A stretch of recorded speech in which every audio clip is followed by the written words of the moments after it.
Hello everyone, myself Himanshu Kopreja and welcome to our official YouTube channel. So कल के lecture तक हमने देखा था वेस्पर थ्योरी से सारे के सारे structure with trick with question practice हम कल कर चुके हैं. सो आज का हमारा काम है स्टेरिक नंबर 7 तक के स्ट्रक्चर्स को. ये एक स्पेसिफिक टाइप जो मैंने बताई थी, इतनी इंपॉर्टेंट तो नहीं रहती बट फिर भी आपसे पूछी जा सकती है और इसके बेसिस पर सिर्फ मैंने 2 ही क्वेश्चन है जो डिस्कस करने हैं. तो चलते हैं जरा उस टाइप की तरफ.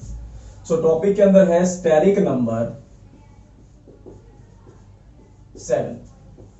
स्टेरिक नंबर क्या होता है बेटा? टोटल इलेक्ट्रॉन पेयर्स कितने. अगर वो 7 है तो इसका केस जरा ध्यान समझना कैसा हो सकता है. इसका केस होने वाला है बेटा कुछ ऐसे. ये देखो, ये 4 तो है ही है, एक ऊपर आ गया 5. देखो स्क्वायर में हम क्या करते थे, कुछ इस तरह का बनाते थे. अब ये स्क्वायर ना होके पेंटागन है, पेंटागन के लिए ऊपर भी ऐसे हट की तरह से अरेंज हो गया है, राइट. अब इसको मैं कुछ इस तरीके से बनाऊंगा, कुछ इस तरीके से. अब देखो, एक एटम ऊपर और एक एटम नीचे. अब इसका नाम क्या होगा? पेंटागन तो था ये, इसे बोल देंगे pentagon, pentagonal bi pyramidal, right. ये इसकी ज्योमेट्री है. अब देखो, ये तो हमने सीख लिया स्टेरिक नंबर 7 के लिए. एक क्वेश्चन है इसके बेसिस पर, उसको भी देख लेते हैं और वो क्वेश्चन है IF7. देखो इकलौता बेचारा यही क्वेश्चन जो हम यहां पर ध्यान से देख रहे हैं. देखो IF7 जो यहां पर बन रहा है, इसके अंदर क्या बनने वाला है देखो जरा. अब स्ट्रक्चर देखते हैं कैसे बनाएंगे इसका. कुछ इस तरीके का स्ट्रक्चर. देखो यहां पर भी ये जुड़ा हुआ है, यहां पर, यहां पर, यहां पर, यहां पर, यहां पर, ऊपर भी और नीचे भी. अब सब जगह पर आ जाएगा F. यहां पर भी आ गया F, राइट. यहां पर भी आ जाएगा F, यहां पर भी आ गया F, यहां पर भी आ गया F, सब जगह पर आ जाएगा F, राइट. और बीच में क्या आ जाएगा यहां पर? I. ठीक है. अब मैं इसको थोड़ा सा नीट एंड क्लीन बनाता हूं, इसको जरा ध्यान से देखना आपने. देखो बीच में आ गया यहां पर I,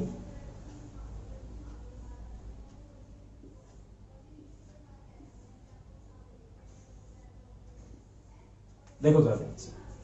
तो एक इस तरह का स्ट्रक्चर बन रहा है यहां पर आपके पास पेंटागन. यहां पर भी F, यहां पर भी F, यहां पर भी F, इधर भी F, इधर भी F, सब जगह पर आ गया F. तो इसे बोल दे हमने पेंटागनल बाई पिरामिडल. अब ये तो था एक केस. अब एक और केस स्टेरिक नंबर 7 का जो मैं दिखाने वाला हूं, वो लास्ट केस है. वो केस है बेटा XZ-F6. अब देखो XZ-F6 का स्टेरिक नंबर कितना होता है? 7 होता है. और ये क्वेश्चन बहुत ज्यादा इंपॉर्टेंट क्वेश्चन रहने वाला है. इसके अंदर आता है एक लोन पेयर. अगर आप इसे निकालोगे, जिनोन 1 2 3 4 5 6 7 8, एक F 2 3 4 5 और ये 6, 1 2 3 4 5 6 और एक 7 आ गया काउंट यहां पर. इसकी जो शेप बनने वाली है वो 6 जैसी बनाऊंगा. यानी कि देखो मैंने ऑक्टाहेड्रली बनाने वाला हूं. अगेन जरा ध्यान से देखना, यहां पर मैंने क्या कहा, ऑक्टाहेड्रल इसकी शेप बना ली. देखो यहां पर भी आ गया F, इधर भी आ गया F, इधर भी आ गया F, इधर भी आ गया F, इधर भी आ गया F. अब आपके मन में एक बात आ रही होगी कि लोन पेयर कहां पर आने वाला है भाई. सब जगह तो हमने क्या लगा दिया? F लगा दिया. लोन पेयर कहां आएगा? देखो बेटा यहां पर लोन पेयर की पोजीशन फिक्स ही नहीं है. और वो फिक्स क्यों नहीं है? कभी लोन पेयर यहां से निकल आएगा, कभी यहां से निकल आएगा, कभी यहां से निकल आएगा, कभी यहां से, कभी यहां से. किसी भी जगह से लोन पेयर निकल कर आ जाएगा. इनमें से एक जगह पर आप लोन पेयर रख लो, क्योंकि एक टाइम पे तो एक जगह पर होगा. तुम्हें जो पसंद आए. मैंने यहां पर इसको इस जगह पर रख लिया, ठीक है. तो यहां पर आ गया लोन पेयर. अगर मैं इसको ऐसे लिंक कर दूं, देखो जरा, तो क्या बन गया बेटा? ये बन गया ऑक्टाहेड्रल ही बना. लेकिन जब लोन पेयर यहां पर आएगा थोड़ी सी रिपल्शन करेगा. अब आप जानते हो इनके बीच में रिपल्शन होगी थोड़ी बहुत. जो थोड़ी बहुत रिपल्शन यहां पर कर रहा है ये, इसकी वजह से क्या बोल दूंगा इसे? डिस्टोर्टेड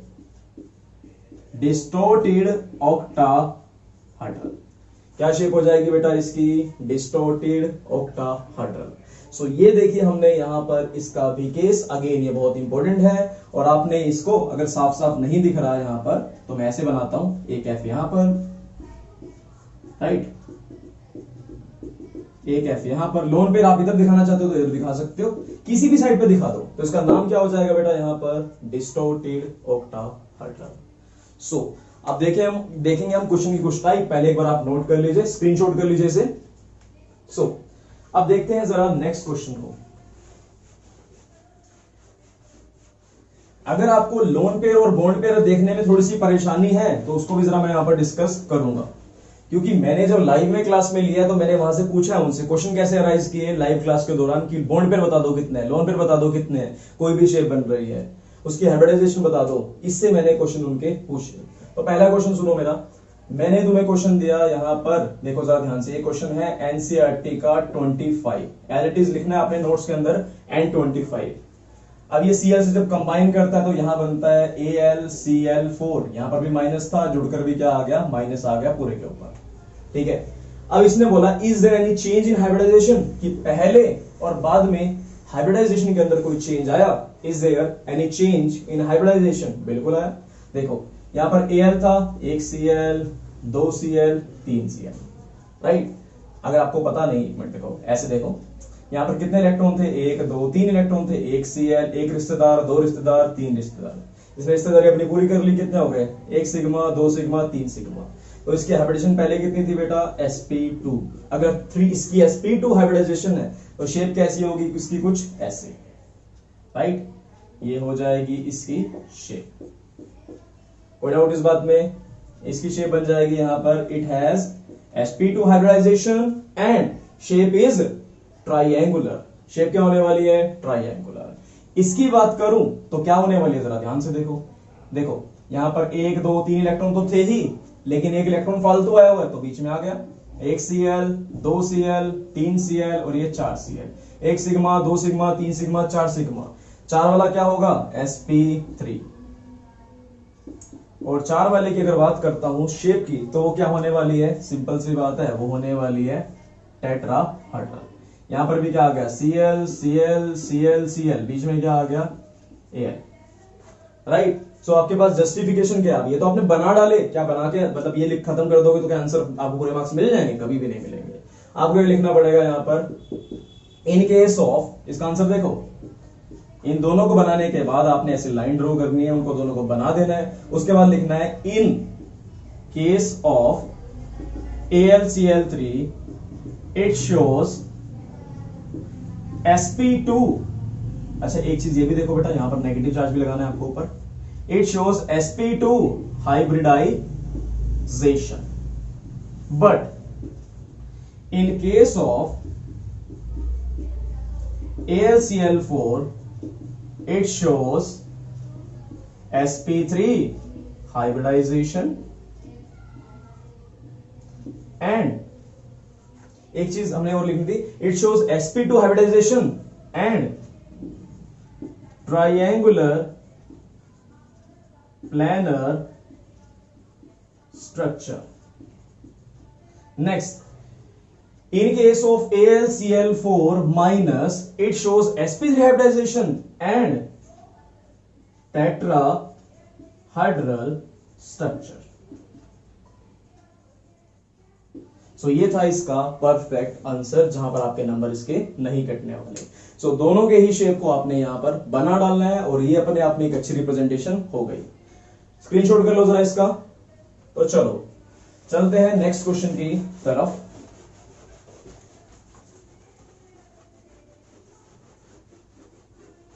देखो एनसीईआरटी का 26 क्वेश्चन है,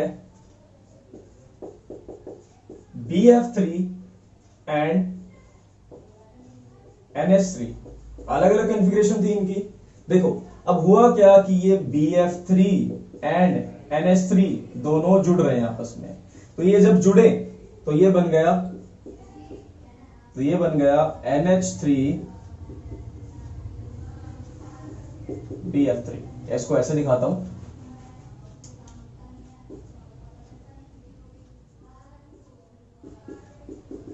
BF3। तो क्वेश्चन पूछा गया, is there any change in hybridization, क्या हाइब्रिडाइजेशन के अंदर कोई चेंज है, हम उसको बता देंगे। देखो बेटा पहले BF3 की हाइब्रिडाइजेशन कितनी थी उसको देखो जरा, सिंपल सी बात है, हमें दिख रहा है साफ, इसकी कितनी है, sp2 थी। बात करता हूं NH3 की, तो हाइब्रिडाइजेशन कितनी थी? इन्होंने स्ट्रक्चर के बारे में नहीं पूछा तो क्यों बताओगे जबरदस्ती? तो इसके भी कितनी हाइब्रिडाइजेशन थी बेटा? देखो इसकी हाइब्रिडाइजेशन थी, देखो इसके पास electron 5, 1H 2H 3H 1 sigma 2 sigma 3 sigma और 4 सिग्मा। तो हाइब्रिडेशन कितनी हो गई इसकी? sp3, right. इसकी बात करूं अगर, देखो अब स्ट्रक्चर बन रहा है कुछ ऐसा, ये n 1 2 3 4 5, एक H यहां पर, एक H यहां पर, एक H यहां पर, राइट, और एक बॉन्ड बना रखी है इसने यहां पर BF3। देखो अब इसकी हाइब्रिडेशन देखूं, 1 सिग्मा 2 सिग्मा 3 सिग्मा और 4 सिग्मा। अभी भी कितनी है बेटा? sp3। पहले भी कितनी थी? sp3। There is no change in hybridization of NH3, right. But इसकी बात करें तो 1 सिग्मा 2 सिग्मा 3 सिग्मा और ये 4 सिग्मा। ये क्वेश्चन गिवन है, ऐसा नहीं कि आपने करना है, तो गिवन था बेटा डायरेक्टली, आपको तो एज इट इज क्वेश्चन को लिखना है। कितनी सिग्मा हो गई? 1 2 3 4, तो हाइब्रिडाइजेशन इज sp3। तो क्या लिखोगे तुम? there is no change in hybridization of NH3,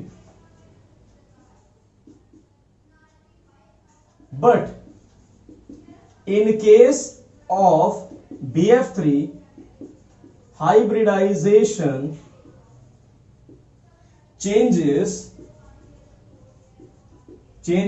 sp2 to sp3, changes sp2 to sp3 hybridization। तो जरा नोट कर लो इस क्वेश्चन को, अगेन वेरी इंपॉर्टेंट क्वेश्चन और मोस्टली आस्क्ड क्वेश्चन है, पहले वालों में से भी और बाद वालों में से ही। अब एक और चीज जो यहां पर नोट में लिख लो, ये भी वैसे एनसीईआरटी का क्वेश्चन ही है, पर आप इसको फिर भी नॉर्मल की तरह लिख लो क्योंकि पूछा तो कभी जाता नहीं है। देखो लोन पेयर कौन से और बॉन्ड पेयर कौन से हैं, डेफिनेशन भी बता देता हूं। देखो ऐसे बॉन्ड जो पार्टिसिपेट कर रहे हैं बॉन्ड फॉर्मेशन में, सॉरी ऐसे इलेक्ट्रॉन जो पार्टिसिपेट कर रहे हैं बॉन्ड फॉर्मेशन में, उसे क्या बोल देंगे बेटा हम? Bond pair. जैसे कि इससे इसके जो इलेक्ट्रॉन थे इससे बॉन्ड बनी, इसके जो इलेक्ट्रॉन थे इससे बॉन्ड बनी, इसे क्या बोलते बेटा? मैंने बॉन्ड पेयर। और लोन पेयर कौन से हैं? जो ऊपर पड़े हुए हैं। देखो अभी यहां पर इससे बॉन्ड तो नहीं बनी हुई, अभी तो इलेक्ट्रॉन क्या पड़े हुए हैं? खाली पड़े हुए हैं, निठल्ले पड़े हुए हैं, बॉन्ड तो किससे बना ही नहीं रहे, है ना, इनकी कोई इज्जत नहीं है, इनको क्या बोल देंगे बेटा हम? Lone pair. तो बेसिकली बॉन्ड पेयर क्या होगा? The electron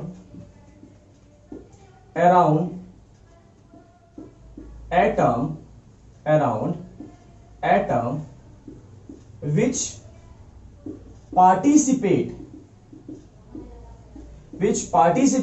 in bond formation known as bond pair। Note के अंदर लिख लेना बेटा इसको आपने एज एन। अब देखो लोन पेयर क्या होगा? सिंपल सी बात है, the electron pair around atom which do not participate in bond formation, which do not participate in bond formation known as lone pair। क्या बोलेंगे इसको बेटा हम? लोन पेयर्स बोलेंगे। तो यहां पर कितने लोन पेयर है? यहां पर एक पेयर दिख रहा है इलेक्ट्रॉन्स का, पेयर मतलब अपने आप में दो चीजें, तो यहां पर दो दिख रहे हैं, तो यहां पर कितने लोन पेयर हुए? एक। यहां पर कितने हैं? 0 लोन पेयर, एक भी लोन पेयर नहीं है। अगर मैं आपसे ऐसे पूछ लूं, देखो इसको जरा स्क्रीनशॉट कर लीजिए। देखो अगर मैं आपसे पूछूं XeF2 इसके अंदर कितने लोन पेयर हैं और कितने बॉन्ड पेयर हैं, तो देखो जरा इसके पास 2 2 4 2 6 और 2 8, एक बॉन्ड 2 बॉन्ड, एक सिग्मा बॉन्ड 2 सिग्मा बॉन्ड। तो बॉन्ड पेयर कितने हो गए? देखो बॉन्ड किन किन के बीच में बनी हुई? इन दो इलेक्ट्रॉन्स के बीच में, तो ये बॉन्ड के पेयर हैं। देखो बॉन्ड भी 2 इलेक्ट्रॉन से बनती है तो इसे भी पेयर बोलते हैं। एक लोन पेयर जो काउंट करूंगा वो भी 2 इलेक्ट्रॉन से करूंगा, तो इसे क्या बोल देंगे? खाली इलेक्ट्रॉन, निठल्ले इलेक्ट्रॉन क्या बोल देंगे? बिल्कुल lone pair. So bond pair कितने हैं यहां पर? 2। अगर बात करता हूं लोन पेयर 1 2 3, वो कितने हैं बेटा? 3। जस्ट एज इट इज आपको बता दिया, अगर आपके एग्जाम के अंदर कभी पूछा गया, क्योंकि एनसीईआरटी में भी है, इसलिए आप इसको एग्जाम्पल भी कोई भी ये भी दे देना चाहे ऐसे कर लेना। जरा नोट कर लो, फिर चलते हैं नेक्स्ट क्वेश्चन की तरफ। सो हम चलते हैं बहुत ही इंपॉर्टेंट क्वेश्चन की तरफ जो कि कॉमनली पूछ लिया जाता है आपके एग्जाम्स के अंदर। की तरफ चलेंगे यहां पर Y axial bond is larger and weaker than equatorial bond in case of PCl5, या फिर ट्राइगोनल बाइपिरामिडल के लिए भी यूज कर सकता हूं, सभी के लिए यूज कर सकता हूं, राइट। चाहे क्वेश्चन ये पूछ ले कि ट्राइगोनल बाइपिरामिडल में ऐसा क्यों होता है, चाहे ये पूछ ले कि PCl5 में ऐसा क्यों होता है, बात तो एक ही है, क्योंकि PCl5 क्या होता है, ट्राइगोनल बाइपिरामिडल। जरा ध्यान से देखना इसको, हमको बहुत बार बना दिया है। तो कितने इलेक्ट्रॉन, 1 2 3 4 5 इलेक्ट्रॉन, 1 Cl 2 Cl 3 4 और ये 5 में आपको पता ही है कुछ इस तरह की शेप बनेगी, एक ऊपर एक नीचे, बीच में क्या आने वाला है, P आने वाला है, यहां पर भी Cl, यहां भी Cl, यहां भी Cl, यहां भी Cl, यहां भी Cl। अब देखो ये जो बॉन्ड होती है ऊपर की तरफ होती है एक्सिस के अराउंड, इसे क्या बोलते हैं बेटा, एक्सियल। और ये जो बॉन्ड होती है ये इक्विलेटरल ट्रायंगल जैसा है, कैसा है, इक्विलेटरल ट्रायंगल जैसा। तो मैं इसे इक्वेटोरियल भी कह देता हूं, या फिर यूं कह दूं कि अर्थ की इक्वेटर के राउंड है। देखो ऐसे समझ के आएगा, तो ऐसे देखते हैं जरा ध्यान से। देखो कुछ इस तरीके से शेप थी, 3 तो ऐसे नीचे की तरफ इक्वेटर के राउंड, राइट, और एक ऊपर एक्सियल, एक्सिस के राउंड, ठीक है। तो एक्सिस के राउंड है तो एक्सियल, इक्वेटर के राउंड है तो इक्वेटोरियल, या फिर ये मान लो कि ट्रायंगल जो है इक्विलेटरल ट्रायंगल है, तो तभी भी मैंने इसको क्या बोल दिया, इक्वेटोरियल बोल दिया। देखो अब जो ऊपर है जो नीचे है, मैंने आपको एक बात बताई थी, ये 1 ये 2 और ये 3, इसको धक्के मारते हैं, बाहर की तरफ निकालते हैं, धकेलते हैं, ऐसा क्यों, देखो इस पे भी same charge same charge same charge, इसका इलेक्ट्रॉन क्लाउड इसके इलेक्ट्रॉन क्लाउड को रिपेल करता है। देखो Cl के आसपास इलेक्ट्रॉन है कि नहीं है, बिल्कुल है। ये वाले Cl के पास भी क्या होंगे, इलेक्ट्रॉन होंगे, दोनों आपस में क्या करते हैं, एक दूसरे को रिपेल करते हैं, कोई किसी को देखकर खुशी नहीं है। ये तीनों क्या है, बिल्कुल पास पास हैं, इसको क्या करता है, धक्का मारता है, इसने भी क्या करा, धक्का मारा इसको, इसने भी क्या करा, धक्का मारा और बाहर की तरफ निकाल दिया, राइट, बिल्कुल ही बाहर की तरफ इसको धकेल डाला इन्होंने। समझ आई बात ये। अब ये बेचारा अकेला कितने भी धक्का मारता है, इनको कितना अंदर की तरफ पुश करता, कर नहीं पाया बेचारा, कम कर पाया।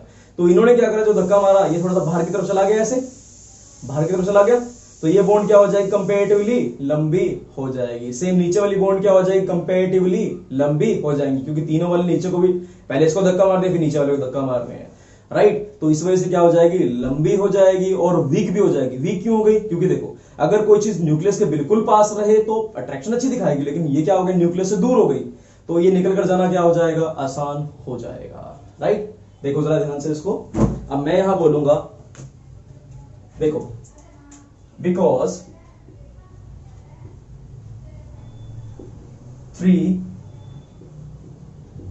Equatorial bond repel axial bond which decrease the stability and increase the bond length, and due to repulsion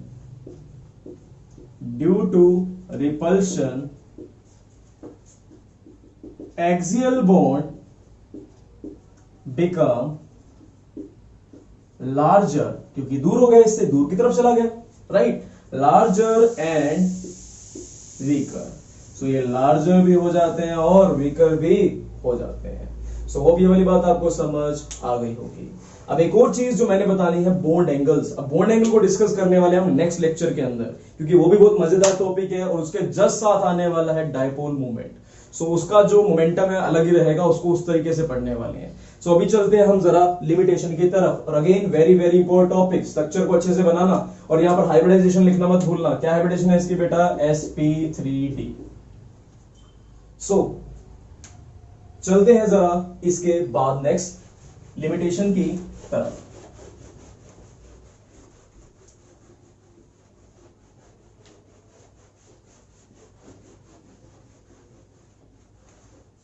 देखो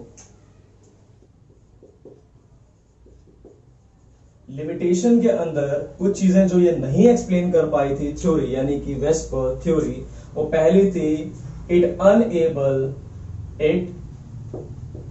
unable to explain structure of many compound या मॉलिक्यूल्स। इसने बहुत सारे मॉलिक्यूल के स्ट्रक्चर को करेक्टली एक्सप्लेन नहीं किया था, यानी कि जब एक्चुअल में उसकी शेप देखी गई तो जो शेप यहां ड्रॉ करी थी उससे थोड़ी सी अलग आई थी। तो हमें समझ आई कि हमें कुछ और पढ़ने की जरूरत है इस लिमिटेशन को कवर करने के लिए, जिसके लिए हम पढ़ने वाले हैं आगे VBT and MOT। It is unable to explain the structure of many compound correctly. Second limitation, it does not explain the location of electron pair correctly।